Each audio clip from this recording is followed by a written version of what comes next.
ශ්‍රී Lanka cricket ආයතනයේ සහ විදේශ සේවා නියුක්ති කාර්යාංශය මගින් වෛද්‍ය සැපයුම් ඒකකයේ හරහා පරිත්‍යාග ලෙස ඖෂධ ලබා ගැනීමට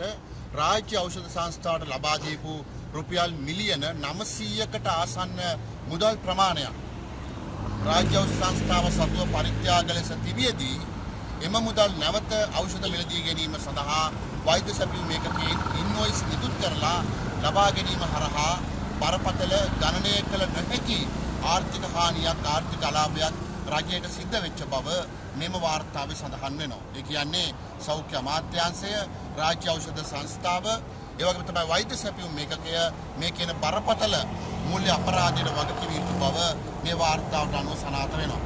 ඒ වගේම තමයි 2021 2024 කාල සීමාවේදී ඒ අතරමැද කාලයේදී කොවිඩ් වසංගතය පැතිර යන විට කොවිඩ් එන්නත් මිලදී ගැනීමේදී සාමාන්‍ය ප්‍රමාණය ඉක්මවා කොවිඩ් එන්නත් වැඩි මිලට මිලදී ගැනීම සම්බන්ධව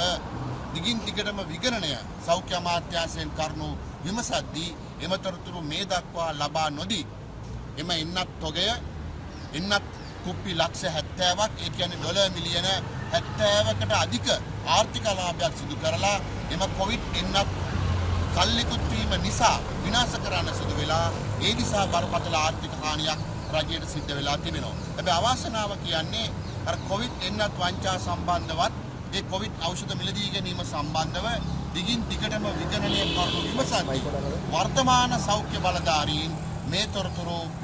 විගණකාධිපතිවරයාට ලබා නොදීපු බව සඳහන් වෙනවා. ඒ වගේම තමයි කොළඹ ජාතික රෝහල, මහනුවර, කරාපිටිය, හම්බන්තොට, ඇඹිලිපිටිය, කලාවත, මීගමුව, පුත්තලම, කුරුණෑගල, කෑගල්ල, පොළොන්නරුව වකුගඩු රෝහල ඇතුළු ලංකාවේ ප්‍රධාන පෙළේ රෝහල් 40කට ආසන්න ප්‍රමාණයක පසුගිය කාලෙ වෙච්ච දූෂණ වංචා අක්‍රමිකතා සම්බන්ධව මෙම විගණන වාර්තාවේ පැහැදිලිව සඳහන් වෙලා තිබෙනවා.